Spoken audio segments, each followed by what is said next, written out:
सम्माननीय सभापति महोदय, आज का दिन सोमवार है और दोनों मांग उद्योग 42 और देवस्थान 11। तो देवस्थान से जुड़ा हुआ है। आज का दिन इतिहास में भी आज की तारीख और फागुन शुक्ल की एकादशी, जहाँ की खाटू नरेश जी का जो बहुत बड़ा एक ऐतिहासिक मेला लगता है, जो कि विश्व प्रसिद्ध है। राजस्थान के और भारत देश के रहने वाले विदेशों से भी वहाँ मेले में आते हैं। पहला है उद्योग 42। नाम सुनने पर ही लगता है कि देश और प्रदेश में उद्योग एक ऐसी कड़ी है जो कि एक विकास की महत्वपूर्ण हिस्सा है, एक तंत्र है। उद्योग के महत्वपूर्ण हिस्सों में बहुत सारे डिपार्टमेंट्स की साझेदारी होती है, क्योंकि उद्योग को स्थापित करने के लिए सारे डिपार्टमेंट मिलकर जब कार्य करते हैं तो ही कोई उद्योग स्थापित हो सकता है। सभापति महोदय, चाहे उसमें राजस्व हो, बिजली हो, पंचायती राज हो, पर्यटन हो, टूरिज्म हो, श्रम विभाग हो, चिकित्सा विभाग हो, अनेकों विभाग मिलकर के सामूहिक रूप से जब एक होकर के काम करते हैं तो ही कोई एक उद्योग सुचारू रूप से चल सकता है। उद्योग स्थापित होंगे तो राजस्थान का युवा, महिला सब आत्मनिर्भर बनेंगे। राजस्थान प्रदेश एक शुद्ध वातावरण वाला प्रदेश है। भौगोलिक दृष्टि से राजस्थान निराला, कहीं रेत के टीले हैं तो कहीं पहाड़ के शिखर आसमान को चूम रहे हैं। राजस्थान में प्रकृति की अनोखी सुंदरता, सुरक्षा इन्वेस्टर्स को आकर्षित करती है।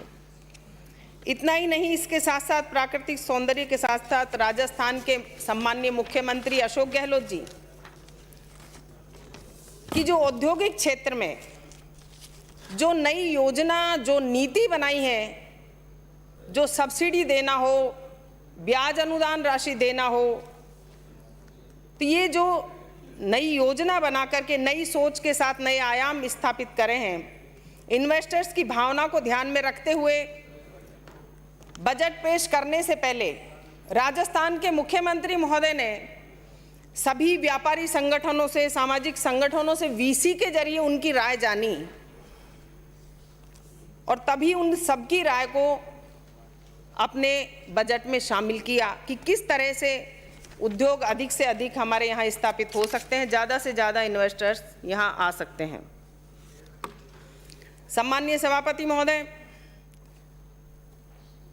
अर्थव्यवस्था को सुदृढ़ करने के लिए रोजगार के अधिक से अधिक अवसर उपलब्ध कराने की दृष्टि से निवेश को प्रदेश में लाने के लिए हमारे द्वारा सतत प्रयास किए जा रहे हैं।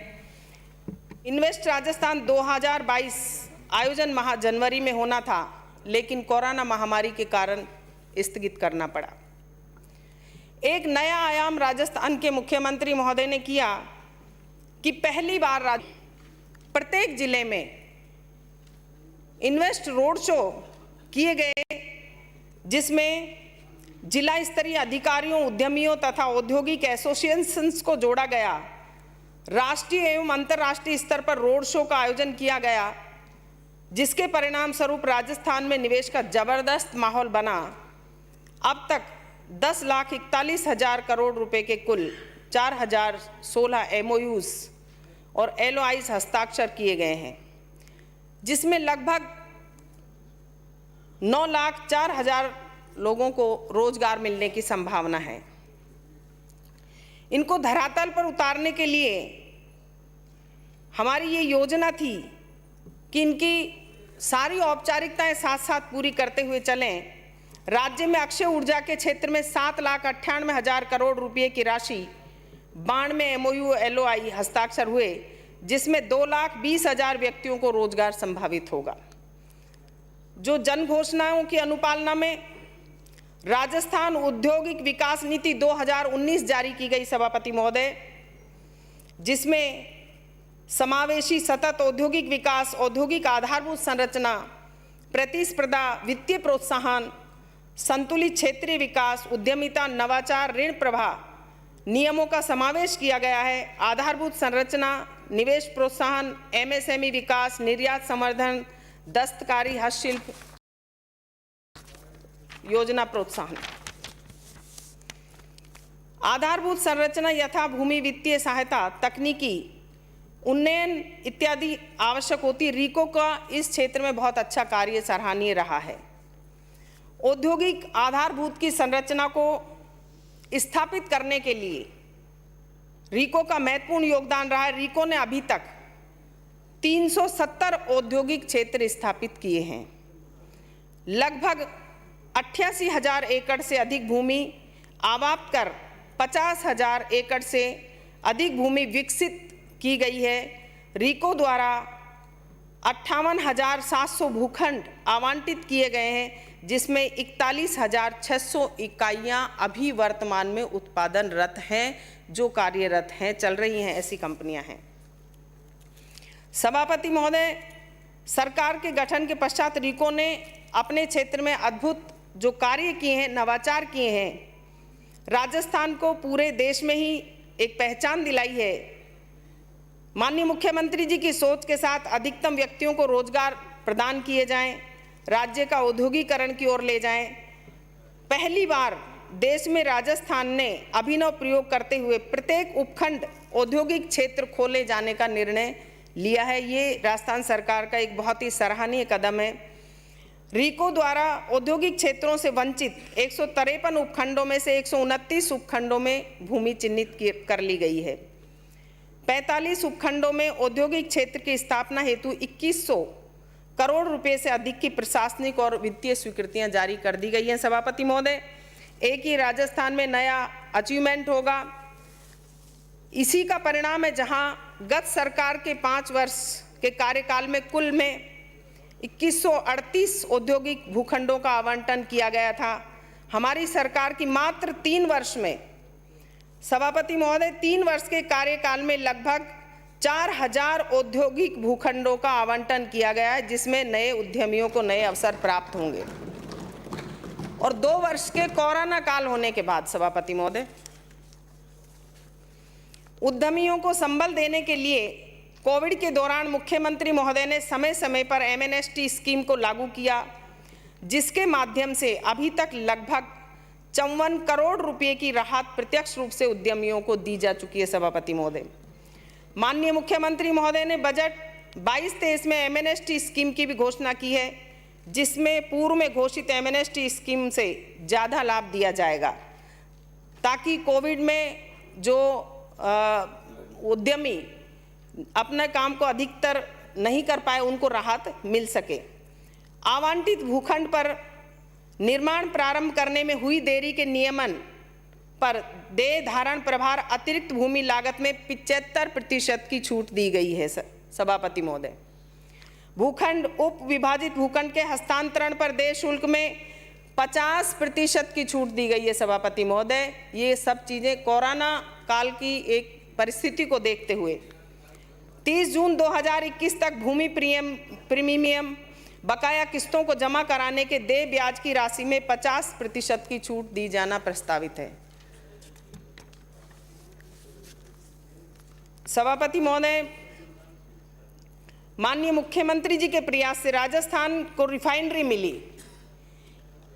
और इसका राज्य को अधिकाधिक लाभ कैसे मिल सके, ये राज्य में 383 वर्ग किलोमीटर पेट्रोलियम केमिकल एवं पेट्रोकेमिकल इन्वेस्टमेंट रीजन PCPIR बनाने का निर्णय लिया गया, जिसका नोटिफिकेशन जारी करने के कार्यवाही भारत सरकार के समक्ष प्रक्रियाधीन है। सभापति महोदय, इन्वेस्टमेंट रीजन बनने के बाद डाउन स्ट्रीम रिफाइनरी पेट्रोकेमिकल उत्पादों पर आधारित उद्योगों के सर्विस इंडस्ट्रीज तथा इंपोर्ट सब्स्टिट्यूशन इंडस्ट्रीज भी लगेगी।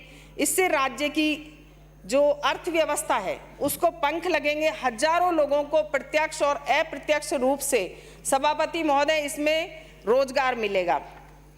Medical device park Jodhpur, corona काल में राजस्थान में अभूतपूर्व कार्य किए गए। माननीय मुख्यमंत्री जी की जो दूरदर्शी सोच है, इस हेतु हमारी सरकार ने मेडिकल डिवाइस पार्क जोधपुर में स्थापित किया गया है। अभी तक 28 उद्यमियों ने अपनी इकाइयां स्थापित करने की इच्छा जाहिर की है।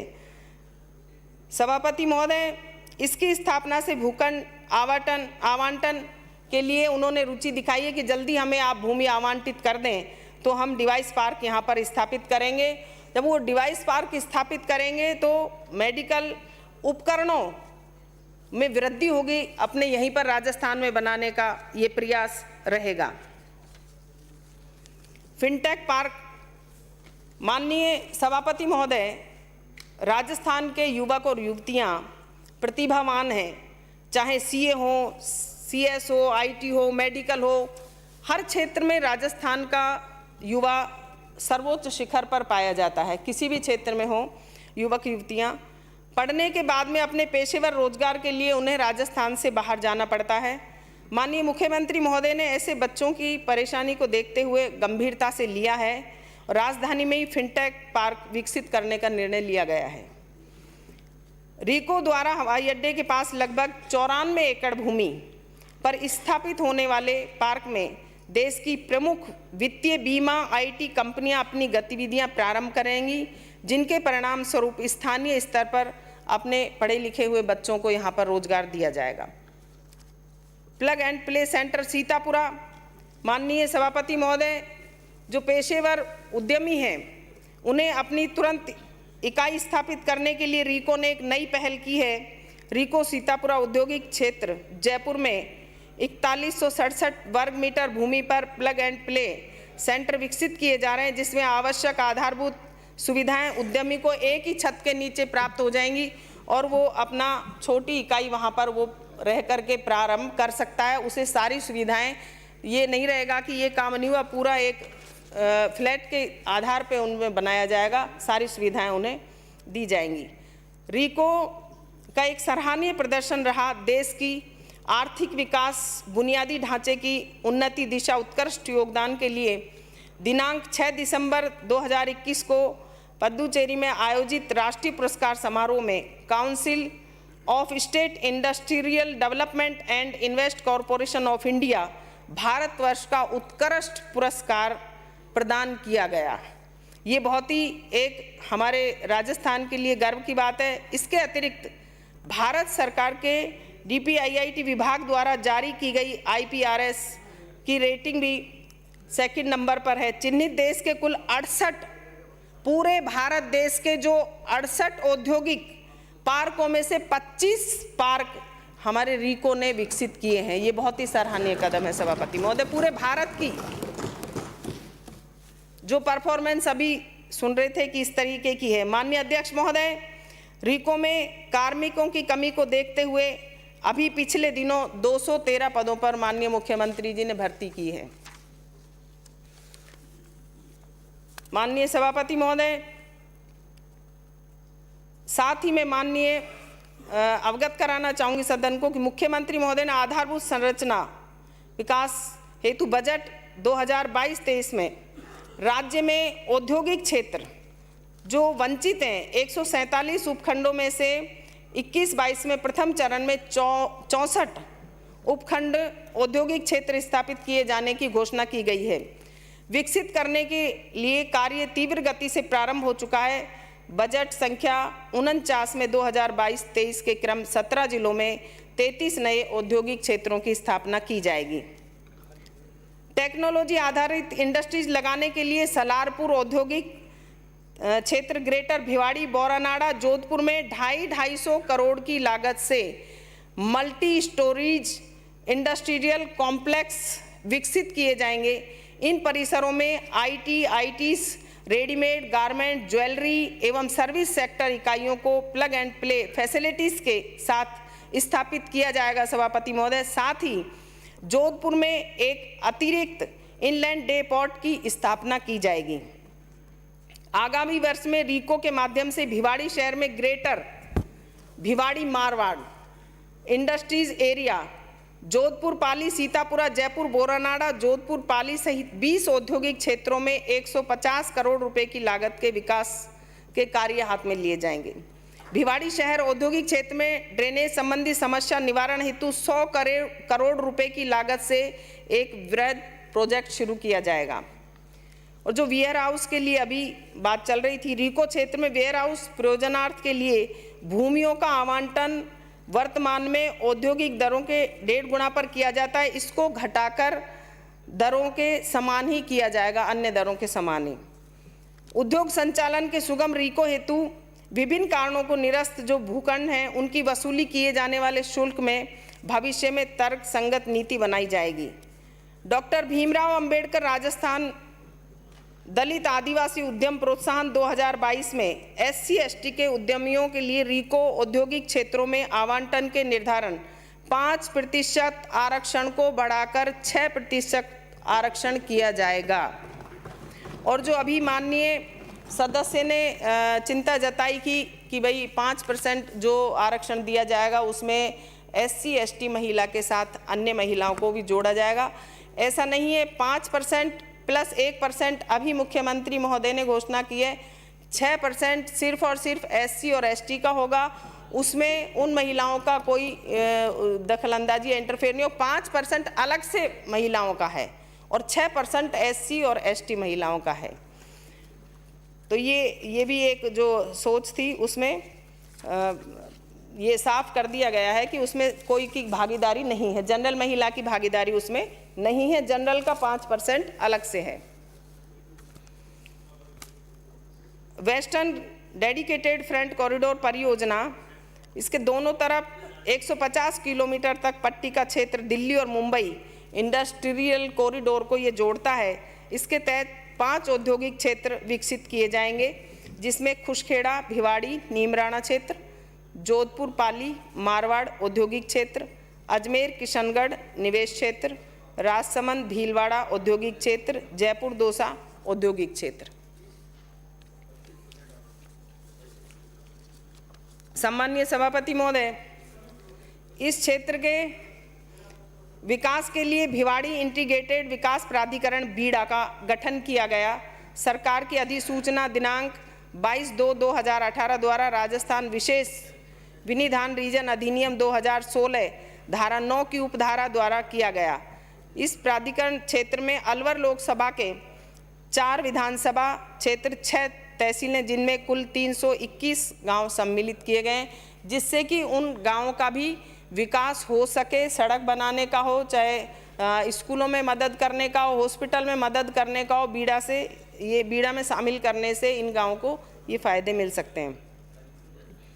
सभापति महोदय, प्राधिकरण द्वारा वित्तीय 2021-22 में 4 योजनाएं: उन्नति लोकल शॉपिंग कॉम्प्लेक्स भिवाड़ी, प्रगति लोकल कॉम्प्लेक्स भिवाड़ी कॉम्प्लेक्स, मनोहर विहार आवासीय योजना, अशोक विहार आवासीय योजना नीमराणा विकसित की गई हैं। भिवाड़ी में शहर की मुख्य सड़कों का निर्माण आदि महत्वपूर्ण, जिन पर 28 करोड़ रुपए की लागत आई है। अगले वित्तीय वर्ष में 80 करोड़ रुपए इस पर व्यय किया जाएगा।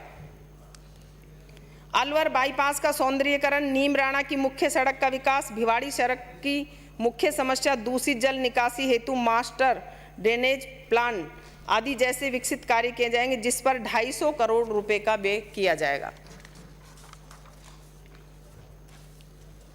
जो अभी माननीय सदस्य कह रहे थे कि वस्त्र का, जो वस्त्र उद्योगों में राज्य में पाली, बालोतरा, जसोल, जोधपुर, सांगानेर, बगरू, भीलवाड़ा, किशनगढ़ आदि अत्यंत महत्वपूर्ण विख्यात ये प्रासंगिक हब हैं। इनके लिए जो विशेष योजना के तहत ड्रेनेज बनाए जाएंगे। सभापति महोदय, प्रदूषण नियंत्रण मंडल द्वारा 200 करोड़ का कॉपर्स फंड बनाया गया है। योजना में परियोजना लागत का 50% अथवा 50 करोड़ रुपए तक की वित्तीय सहायता दी जा रही है।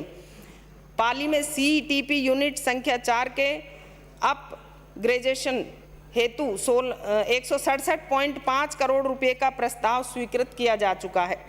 इसके अतिरिक्त 7 अन्य CTP जोधपुर, बाड़मेर, बीकानेर, गंगानगर, हनुमानगढ़ में भी स्थापित किए जाएंगे।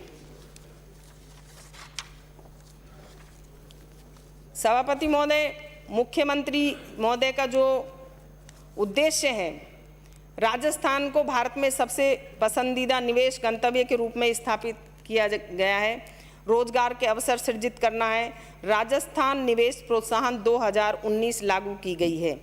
इस योजना के तहत निवेश अनुदान राशि जीएसटी का 75%, रोजगार सृजन अनुदान, श्रमिकों के ईपीएफ ईएसआई के नियोक्ता के अंशदान 50%, पुनर्भरण, विद्युतीकरण पर 100% छूट 7 वर्षों के लिए सभापति महोदय। मंडी शुल्क 100% छूट रहेगी इसमें 7 वर्षों के लिए। भूमि कर छूट 100% 7 वर्षों के लिए। भूमि रूपांतरण शुल्क 100% छूट रहेगी। तो ये सारी छूट राजस्थान के सम्माननीय मुख्यमंत्री महोदय ने एक इन्वेस्टर्स आकर्षित हो, हमारे राजस्थान में अपना उद्योग धंधा स्थापित करें, ये सारी छूट देना एक राजस्थान सरकार का मुख्यमंत्री महोदय का नया एक अचीवमेंट है। अब से पहले कभी भी किसी भी सरकार ने इस तरीके की योजनाएं नहीं की थी। योजना अंतर्गत विनिर्माण में 30 एवं सेवा क्षेत्र में 14 थ्रस्ट सेक्टर के लिए अति पिछड़े क्षेत्र हेतु अतिरिक्त प्रोत्साहन का प्रावधान रखा गया है। सभापति महोदय, गत बजट की घोषणा में अनुसूचित जाति जनजाति उद्यमियों को प्रोत्साहन देने के लिए doctor BR Ambedkar special package लागू किया, जिसमें अतिरिक्त प्रोत्साहन का प्रावधान किया गया है।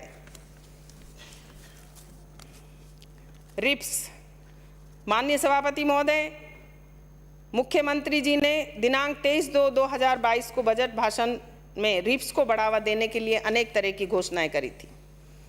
राजस्थान निवेश प्रोत्साहन योजना 2019 के अंतर्गत थ्रस्ट सेक्टर में 6 नवोदित विनिर्माण क्षेत्रों को शामिल किया गया है। राजस्थान निवेश प्रोत्साहन योजना 2019 के अंतर्गत James and jewellery thrust sector में पूंजी अनुदान अधिकतम सीमा 25 लाख से 1 करोड़ की गई है। इनलैंड कंटेनर डिपोट ICD के पात्र इकाइयां न्यूनतम निवेश 50 करोड़ व 10 एकड़ भूमि क्षेत्र को सेवा क्षेत्र की पात्र गतिविधियों व थ्रस्ट सेक्टर में शामिल किया गया है। राजस्थान निवेश प्रोत्साहन 2019 स्पोर्ट्स एकेडमी को पात्र सेवा क्षेत्र में शामिल अधिकतम पूंजी अनुदान 1 करोड़ रुपए, थ्रस्ट सेक्टर में स्पोर्ट्स सेक्टर अधिकतम पूंजी अनुदान 1 करोड़ रुपए किया गया है। सभापति महोदय, राजस्थान निवेश प्रोत्साहन योजना 2010 से 2014 कोविड संकट के कारण इकाइयों को अतिरिक्त 1 वर्ष का परिलाभ देय होगा। निवेश को उत्तरोत्तर बढ़ाने के लिए अधिक आकर्षक सरल प्रावधानों के साथ राजस्थान में निवेश प्रोत्साहन 2022 योजना लागू की जाएगी। वन स्टॉप शॉप, जिसकी आपको पूरा ही बताना पड़ेगा, मैंने पूरा सुना है। त्राहिमाम सभापति महोदय 116 पेज। सभापति महोदय, अभी तो मेरी शुरुआत है, घोषणा कराओ उनसे। अभी तो शुरुआत है, देवस्थान तो बाकी है। Continue please. आप ऐसे करते हैं, इस तरीके तो नहीं होना चाहिए सभापति महोदय। नहीं, पढ़ा हुआ नहीं माना जाएगा। मंत्री महोदय, आप कंटिन्यू करिए आप। एक तिनका जोड़कर घर बनाता है, उस चिड़िया को बैया कहते हैं। एक विकास की योजना बनाता है, उसे मुख्यमंत्री अशोक गहलोत कहते हैं। तो ये योजनाएं तो सुननी पड़ेंगी आपको, हमने भी तो सुना ना आपका। थोड़ा ही है, ज्यादा नहीं है। नहीं, अब वन स्टॉप शॉप है सभापति महोदय। आप कंटिन्यू करें, आप व्यवस्था की गई है। आप अपनी बात करना चालू रखें। ये जो इन्वेस्टर्स की जो समस्याएं होती है कि ऑफिस टू ऑफिस चक्कर काटेगा, वो वहां जाएगा, उस विभाग में जाएगा। सोमवार और बृहस्पतिवार को राजस्थान सरकार की तरफ से माननीय मुख्यमंत्री जी का ये उद्देश्य है कि कोई भी इन्वेस्टर्स परेशान नहीं हो।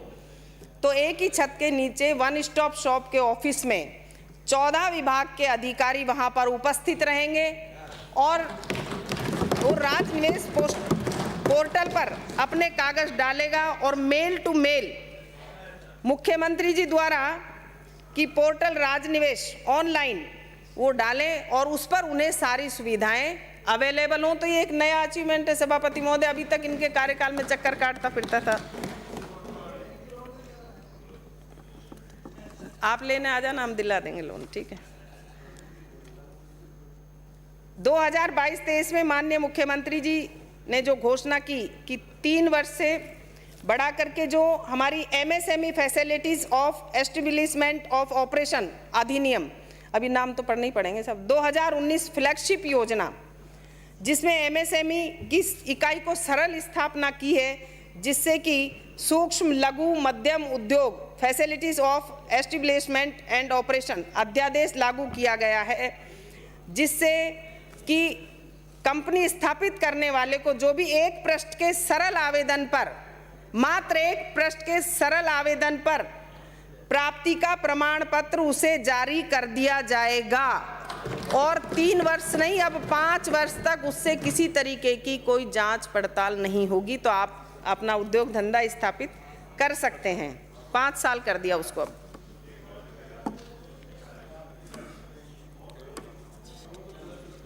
मुख्यमंत्री लघु प्रोत्साहन योजना फ्लैगशिप, सभापति महोदय, उद्यमों की सरल स्थापना के लिए कि उद्यमी और इन्वेस्टर्स किस तरह से हमारे राजस्थान में अपना उद्योग धंधा स्थापित कर सके, राजस्थान के मुख्यमंत्री महोदय ने 25 लाख रुपए तक पे 8%, वो बढ़ाकर अब 9 कर दी गई है, और 5 करोड़ पे 6%, 10 करोड़ पर 5% ब्याज अनुदान राशि दे होगी जो भी अपना उद्योग धंधा स्थापित करेगा। मुख्यमंत्री लघु उद्योग प्रोत्साहन योजना में योजना अंतर्गत 19-20 और 21-22 11 मार्च 2022 तक में 11,607 उद्यमियों को और 2603 करोड़ रुपए ऋण वितरित किया गया है। 43.80 करोड़ रुपए का ब्याज अनुदान राशि दी गई है। अभी पूछा था ना, दिया है क्या आपने, तो उसका जवाब है ये कि कितना दिया गया है।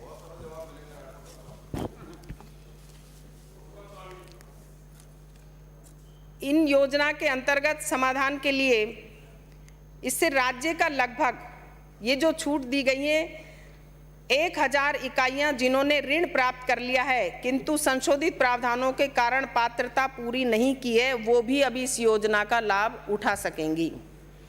इसी प्रकार मुख्यमंत्री लघु प्रोत्साहन योजना के वृहद रूप के लिए आगामी वर्ष में ब्याज अनुदान हेतु 150 करोड़ रुपए का प्रावधान रखा गया है। सभापति महोदय, कुछ विशेष वर्गों को ब्याज अनुदान वृद्धि की गई है, जिसकी जो इस प्रकार से कृषि आधारित MSME इकाई की स्थापना विस्तार एक्सपेंशन हेतु मुख्यमंत्री लघु प्रोत्साहन योजना के अंतर्गत इंटरेस्ट सब्सिडी को 8% से बढ़ाकर 9% कर दिया गया है।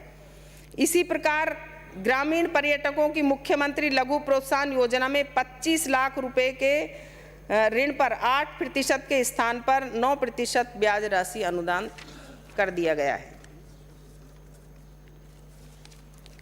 डॉक्टर भीमराव अंबेडकर राजस्थान दलित आदिवासी उद्यम प्रोत्साहन योजना के अंतर्गत पात्र उद्यमियों को मुख्यमंत्री लघु प्रोत्साहन योजना के तहत ब्याज अनुदान में 1% और अतिरिक्त ब्याज अनुदान दिया जाएगा।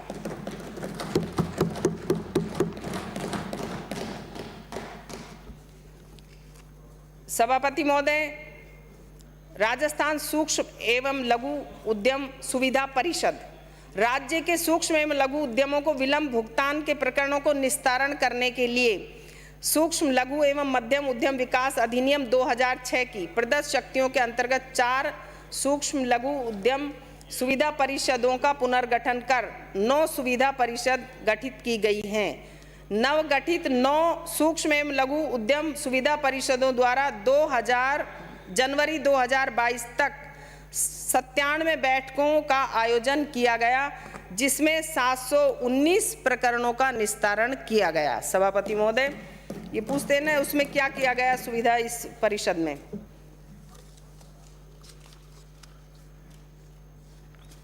जो CSR फंड के सदुपयोग के लिए अभी पूछ रहे थे कई, राज्य में CSR फंड के सदुपयोग हेतु राजस्थान कॉर्पोरेट सामाजिक दायित्व CSR प्राधिकरण का गठन किया गया है। राज्य सरकार द्वारा एक अनूठी पहल करते हुए देश में सर्वप्रथम मिशन निर्यातक बनो का शुभारंभ 29/7/2021 को किया गया है। मिशन निर्यातक बनो जिन जिलों में उद्यमियों, दस्तकार, हस्तशिल्प नवीन निर्यातक बनने के लिए प्रशिक्षण दिया जाकर उन्हें कोड दिया जाएगा, निर्यात कोड। उससे उन्हें सुविधा मिलेगी। राज्य में अब तक 6000 से अधिक उद्यम हस्तशिल्प निर्यातकों को आयात कोड जारी किया गया है। इस संबंध में प्रक्रियाएं दस्तावेजी प्रशिक्षण दिया जाता है। फलस्वरूप राज्य के 46,476 करोड़ रुपये था, जिसे वर्ष 21 में बढ़ाकर 52,764 करोड़ रुपये हो गया है। 22 में जनवरी 22 तक ये बढ़ा करके 57,803 करोड़ रुपये किया गया है, जो अब तक की सबसे बड़ी वृद्धि है निर्यातकों को बढ़ावा देने के लिए। मिशन निर्यातक जो शब्द है उसको बढ़ाने के लिए किया गया। मुझे ये बताते हुए खुशी है, जोधपुर में हस्तशिल्प प्रथम स्थान पर आता है। जोधपुर 17-18 में हस्तशिल्प का निर्यातक 3701 करोड़ रुपये था। 21 में 6205 करोड़ था। इस निर्यातक टेक्सटाइल में agro food production, James and jewellery, engineering का सामान प्रमुख योगदान रहा है। संबंध सेवाओं से राज्य में 31 लाख से अधिक लोगों को रोजगार प्रदान किया गया है। परिषद आरपीसीसी की पहली बार जिलों में जिला स्तरीय संवर्धन समितियां स्थापित की गई हैं। इसी क्रम में निर्यात संवर्धन परिषद की स्थापना भी की गई है। घबराओ मत, थोड़ा ही बोल रहे हैं। राज्य के 22 जिलों में राज्य क्लस्टर विकास कार्यक्रम के माध्यम से हस्तशिल्प बुनकरों, दस्तकारों के 50 क्लस्टर बनाए गए हैं। वर्तमान में 7 क्लस्टर परियोजनाओं में स्वयं सहायता समूह से चल रहे हैं। जोधपुर हाथ कशीदाकारी wooden metal craft cluster, Jaisalmer हाथ कशीदाकारी क्लस्टर, बाड़मेर चर्म शिल्प उत्पाद क्लस्टर, चित्तौड़ में चर्म शिल्प उत्पाद क्लस्टर, गंगरार भीलवाड़ा फट पेंटिंग क्लस्टर, भरतपुर मार्बल मूर्ति क्लस्टर।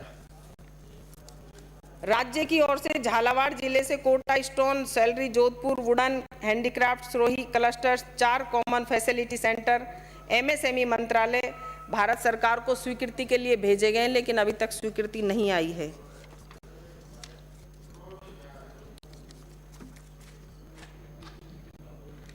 थोड़ा सा तो बोलूं। माननीय सभापति महोदय, हथकरघा सहकारी समितियों के बुनकर को कौशल विकास के लिए विपणन में सहायता प्रदान करने राजस्थान राज्य बुनकर सहकार संघ लिमिटेड की स्थापना 26 अगस्त 1957 को की गई थी। इसमें 500 से अधिक प्राथमिक बुनकर सहकारी समितियां राज्य में 16, राज्य के बाहर 1 चल रही है। सभापति महोदय, बुनकर संघ द्वारा जो बिक्री हुई है, जो इनकी सेल लगाई जाती है, प्रदर्शनियां लगाई जाती हैं, ऐसी 22 बुनकर सहकारी समितियां जिनके लिए 23 स्थानों पर प्रदर्शनी लगाई गई और 11 बिक्री केंद्रों पर 14 समितियां 101.50 लाख वार्षिक बिक्री का लक्ष्य इन्होंने निर्धारित किया।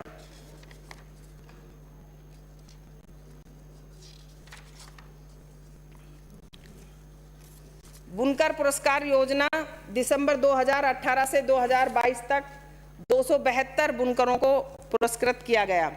बाजार सहायता योजना अंतर्गत दिसंबर 2018 से 22 तक 901 शिल्पियों दस्तकार को लाभान्वित किया गया। हैंडलूम क्षेत्र में बुनकर परिचय पत्र धारक बुनकरों को मुख्यमंत्री लघु उद्योग प्रोत्साहन योजना के अंतर्गत 1 लाख रुपए तक के ऋण पर ब्याज 100% पुनर्भरण राज्य सरकार द्वारा किया जा रहा है। इसी प्रकार हैंडीक्राफ्ट क्षेत्र के दस्तकारों के लिए भी 3 लाख रुपए तक के ऋण पर 100% ब्याज राशि सरकार द्वारा वहन की जा रही है। उद्योग विभाग द्वारा वितरित राज्य के दस्तकारों, बुनकरों, कुटीर एवं लघु उद्योग 2000 तक के विभिन्न योजनाओं में 6248 में जो बकाया राशि थी, अधिसूचना 21/1/2022 द्वारा कुल मूलधन ब्याज सहित बकाया ऋण 8 करोड़ 37,04,000 रुपये माफ किए गए हैं। एमएनएसटी स्कीम में योजना अंतर्गत शर्तों की पालना जो करने में असफल रहा या नहीं दे पाया किसी कारणवश, संबंधित इकाइयों द्वारा वसूलन मूल अनुदान की 50% राशि जमा कराने पर शेष वसूलनीय मूल अनुदान समस्त ब्याज राशि माफ किए जाने की व्यवस्था की गई है। राज्य में अब तक 25 से अधिक इकाइयों को इस स्कीम में लाभान्वित किया जा चुका है। सभापति महोदय, राज्य वित्त निगम द्वारा वित्तीय 17-2018 31 से 22 बस थोड़ा सा समाप्त कर रहे मानसिक हैं। त्रास एक दो पन्ने बैठो तो सही। मामूली बचा दिख रहा है मेरे को, सभापति महोदय, दिख रहा है मेरे को, बहुत मामूली सा बचा वो है। 2 पेज हैं, 2 पेज। ये मानसिक त्रासदी। बहुत सावधानी से सुन रहे हैं सदस्य, बहुत सावधानी। ठाकुर दो पन्ने साहब, लास्ट। मंत्री जी का पहला स्टेटमेंट है, पहला जवाब है, सुनो। नहीं करेंगे। फर्स्ट स्पीच है, आप सुनो। रीको द्वारा वित्तीय वर्ष 2018-31-1-22 तक 151.44 करोड़ रुपए के ऋण की स्वीकृति किए गए। 177.11 करोड़ रुपए के ऋण वितरित किए गए। सभापति महोदय,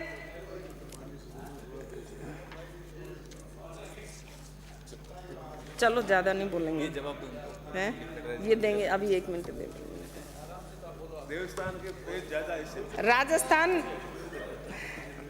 राजस्थान फाउंडेशन जो देश विदेश के राजस्थान से आर्थिक सामाजिक निवेश सुनिश्चित करने में बहुत अहम भूमिका निभाई है। राजस्थान फाउंडेशन ने अभी विदेश से जो यूक्रेन में हुए घटनाक्रम में भी अपनी बहुत महत्वपूर्ण भूमिका निभाई है।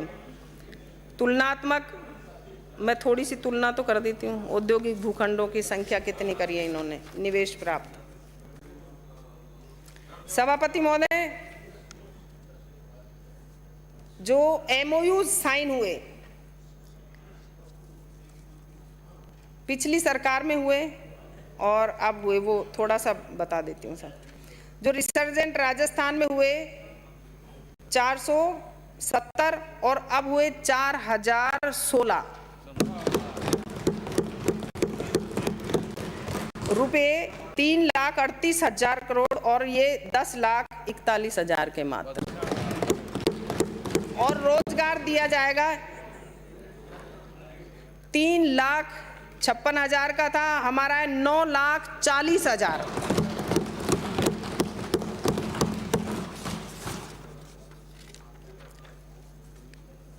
जो एमओयूज हमारे साइन हुए हैं उनका जो आप कह रहे थे क्या करेंगे, उन सभी को धरती पे उतारा जाएगा। और जो आप सबने यहाँ पर बोला और जो कटौती प्रस्ताव लगाए गए थे उन सभी के पास में उनका उत्तर पहुँच जाएगा। मैं सभी को आश्वस्त करती हूँ कि सबके उत्तर अपने वहाँ पहुँच जाएंगे। फिर भी जो जैसा अभी कई माननीय सदस्यों से मेरी बात हुई थी कि हमारी ये समस्या है, रीको की है या उद्योग से संबंधित किसी भी तरीके की है, तो प्रत्येक जिले में जाकर के सभी को सूचना देकर के पक्ष विपक्ष को बुला करके राय जानी जाएगी और जो छोटी मोटी कमियां हैं उन्हें दूर किया जाएगा, ऐसा मेरा प्रयास रहेगा।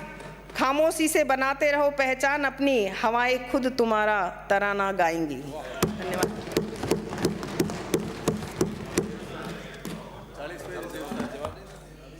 अभी ये आप कहो तो इनका जवाब दूं जो आप बोला है? नहीं, अब मैं देवस्थान पे बोल दूं थोड़ा सा। बहुत मामूली सा है। राजस्थान प्रदेश देवों की भूमि है। राजस्थान एक ऐसा प्रदेश है, कोई भी शंका है तो मैं माननीय सदस्य की कोई भी संख्या है तो आंकड़े की है, कोई किसी तरीके की भी है तो मैं उनसे मिलकर के, और मेरा प्रयास भी यही रहेगा कि प्रदेश में इन्वेस्टर्स आएं, उद्योग धंधे स्थापित हों, किसी एक दूसरे पर टाले नहीं कि इसमें ये कमी रही है।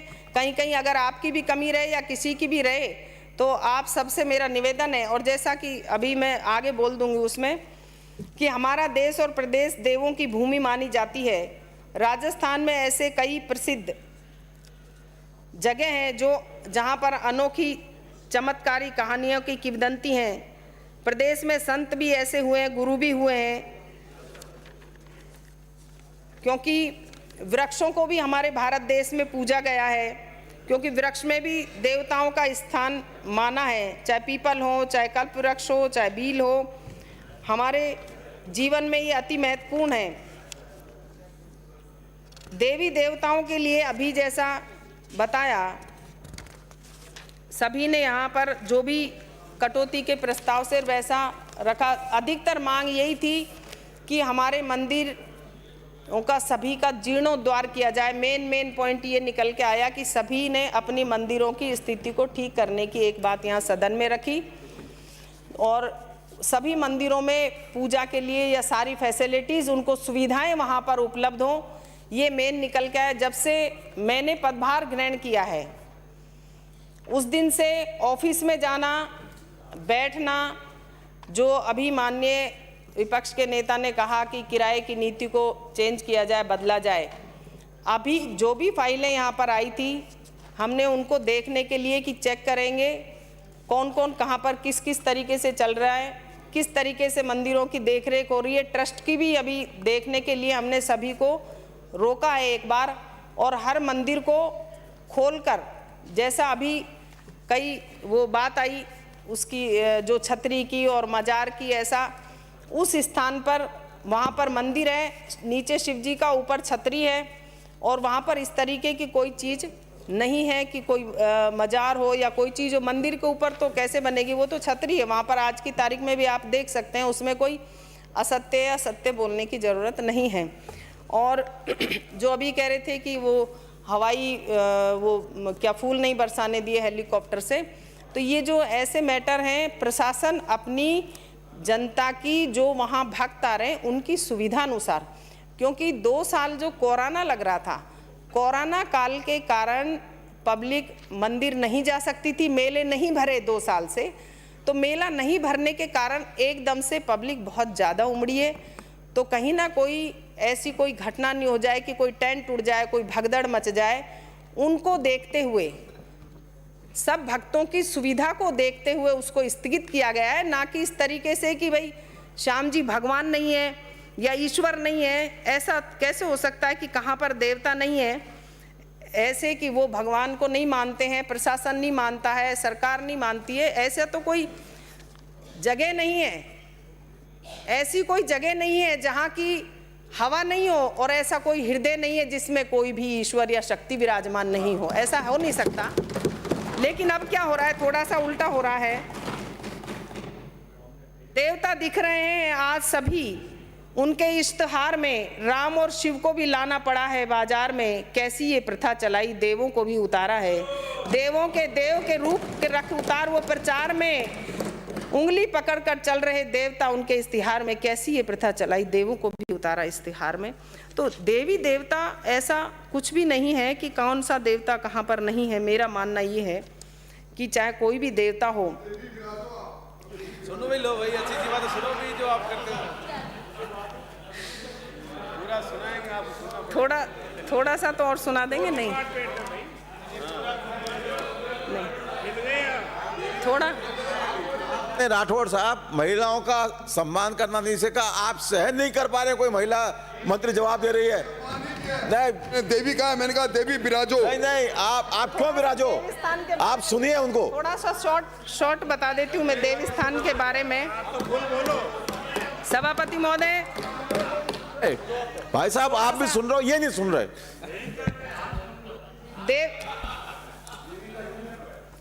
थोड़ा सा मैं बता देती हूँ सब देव स्थान के बारे में, ज़्यादा नहीं, ये नहीं बोलूँगी पूरा, थोड़ा सा।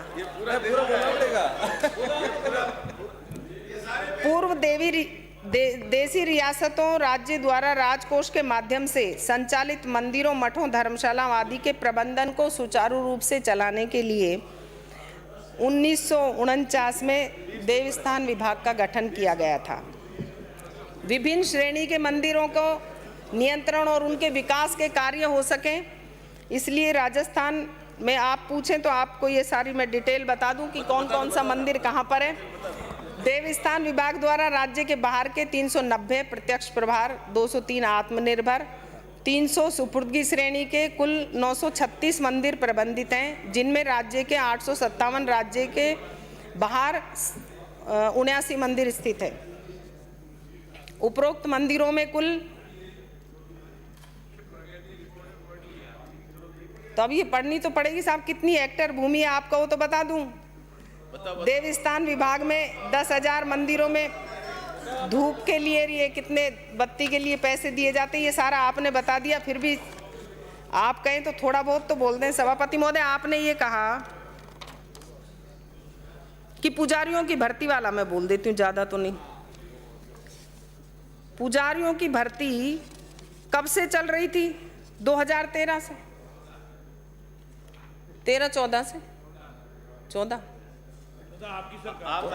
तो इतने दिन तक कोई परीक्षा नहीं हुई, कोई कुछ नहीं हुआ। हमारी सरकार के बाद में 2 साल कोरोना के बाद अभी 60 लाख रुपए डाल दिए, रिजल्ट उसका जारी होएगा और वो भर्ती भी हो जाएगी, आप चिंता नहीं करें।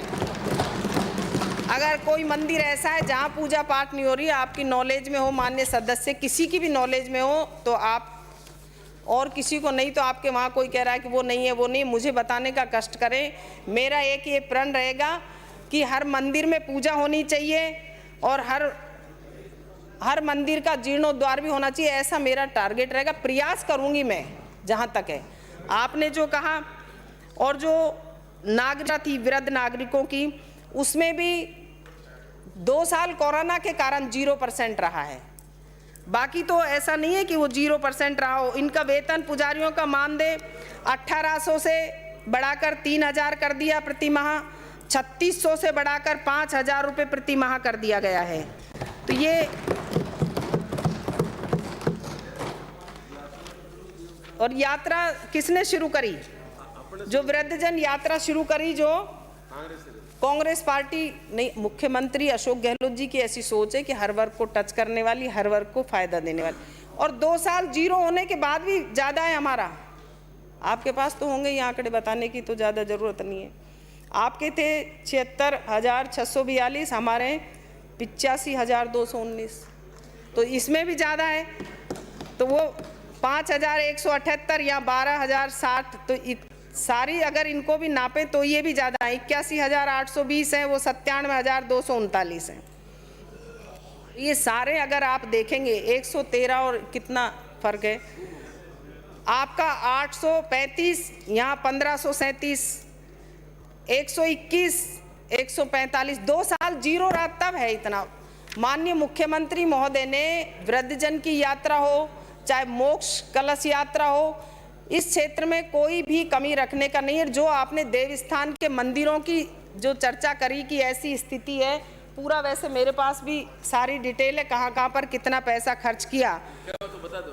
नहीं, लेकिन अभी एक्सपेडाइट करें मैडम, माननीय सदस्यों को इतना कहना चाहूंगी, जो एक्सपेडाइट करें प्लीज, एक्सपेडाइट करें। मंदिर गोगामेडी में जो राजकीय आत्मनिर्भर श्रेणी का मंदिर है, जिसमें जीर्णोद्वार के लिए 25.27 करोड़, अब 22 करोड़ रुपया उसमें व्यय हो चुका है।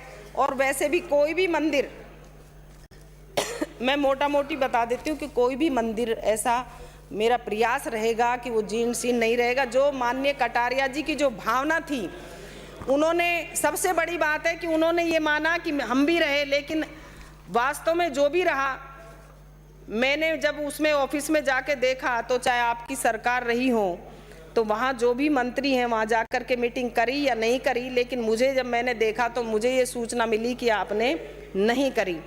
और जो गोगामेडी का बता दिया। माननीय सभापति महोदय, अभी जब शुरू में माननीय सदस्य ने जब विचार रखे कि हमारे प्रधानमंत्री महोदय ने इस तरीके से करा, उद्योग में स्टार्टअप और make in India, digital India, और कौन सा मेक इन इंडिया सभापति महोदय, कौन सा मेक इन इंडिया, चाहे परमाणु का क्षेत्र हो, विज्ञान का क्षेत्र हो, अंतरिक्ष का हो, कंप्यूटरीकरण हो, चाहे सड़कों का हो, चाहे युद्ध जीतना हो, जिसने कि नक्शे तक बदल दिए, इस संसार का नक्शा बदल दिया सभापति महोदय। भारत देश तो विकास की गति पे शिखर पे खड़ा था सभापति महोदय, वो तो शिखर पे खड़ा था। कौन सा नक्शा बदल दिया? कौन सा make in India, skill India? अगर उनके क्या किया, घोषणाएं, कहा कि इतने औद्योगिक क्षेत्र, एक ऐसा कोई उदाहरण हो जैसे कि नरेगा, कोरोना काल के बाद भी गांव और ढाणी का आदमी अपनी रोजी रोटी कमाकर खा सकता है। सभापति महोदय, एक योजना बता दीजिए आप मुझे, कोई कौन सी योजना है सभापति महोदय? चाहे पीपीपी मॉडल पे देना हो, कोई सरकारी संस्था छोड़ेंगे भी कि नहीं छोड़ेंगे? मुझे लग नहीं रहा है। कहा था, सबने सुना था, ये कोई मेरे बोलने की बात नहीं है कि काला धन लेकर के आएंगे, तो कितना तो काला धन आ गया। एकदम आदेश जारी कर दिया कंपनियों के लिए, मजदूरों के लिए सभापति महोदय, नोटबंदी कर दी, किसान की आय दुगनी कर दी। क्या आप अपने सब्जेक्ट किसान कार्ड, उद्योग के क्षेत्र में सभापति महोदय एक बात कहना चाहूंगी मैं, क्या करा? जो औद्योगिक कंपनियां चल रही थी सभापति महोदय, जो औद्योगिक कंपनियां चल रही थी, तेज गति से बढ़ रही थी सभापति महोदय, हाथ मिला के यूके की हाथ मिलाने की बात कर रहे हैं सभापति महोदय। सभापति महोदय, किया एकदम से लॉकडाउन कर दिया सभापति महोदय, लेबर का ध्यान भी नहीं रखा कि मजदूर आदमी कहां जाएगा, कंपनियां किस कगार पे जाएंगी, एकदम लॉकडाउन कर दिया। एक बार तो सोचते उन लेबर के लिए, उन मजदूरों के लिए सोचते सभापति महोदय, तो हम भी धन्यवाद देते। प्रधानमंत्री जी ने एक कंपनियों के लिए अच्छा काम किया, एक मजदूरों के लिए अच्छा काम किया, एकदम लॉकडाउन कर दिया। मजदूर जब चल चल के जब मरने की कगार पे आ गया, राजस्थान के मुख्यमंत्री महोदय का धन्यवाद है, कोई भूखा नहीं सोएगा, कोई पैदल नहीं चलेगा सभापति महोदय, सबको घर तक पहुंचाया सभापति महोदय। ऐसे प्रधानमंत्री होते हैं? पूरे देश की कंपनियों का सर्वनाश कर दिया, सारे लेबर बेचारी फुटपाथ पे आ गई सभापति महोदय। क्या ऐसे होते? राजस्थान के मुख्यमंत्री महोदय की देखा देखी और उनकी सराहना करी, चाहे कोरोना काल रहा हो, राजस्थान के मुख्यमंत्री महोदय ने घोषणा करी टीका लगा। अभी उपनेता प्रतिपक्ष ने कहा आपकी सारी बात मान ली इन्होंने, अब आप देवस्थान पर सभापति महोदय, कोरोना काल में सभापति महोदय सबसे पहले राजस्थान के मुख्यमंत्री ने घोषणा करी कि युवा को फ्री में टीके लगाए जाएंगे, लेकिन देश के प्रधानमंत्री ने नहीं करी। बाद में करी तो क्या करी? बाद में जब देखा हालात बिगड़ रहे हैं, अभी कह रहे थे टैक्स माफ कर दो सभापति महोदय। मैं चाहती हूँ कि देश का प्रधानमंत्री रसीद जल गई पर फंड नहीं निकला अभी तक। किसान का करे सारा, एक एक किसान के छोरे को नौकरी दे दे सभापति महोदय, हम धन्यवाद दे देंगे सभापति महोदय। मैं मांग संख्या 42 एक लाइन बोल दूं सभापति महोदय। जहां कलम चलती है शाही अपना रंग छोड़ती है, जहां कलम चलती है शाही अपना रंग छोड़ती है, उसे कागज कहते हैं। जहां इंसान चलता है कदम बढ़ाता है, उसे धरती माँ कहते हैं। जहां हर वर्ग को सुविधा मिलती है, उसे कांग्रेस पार्टी अशोक गहलोत की सरकार कहते हैं। सभापति महोदय, मैं प्रस्ताव करती हूं अनुदान की मांग संख्या 42 उद्योग व अनुदान की मांग संख्या 11 विविध सामाजिक सेवाएं को पारित की जाए।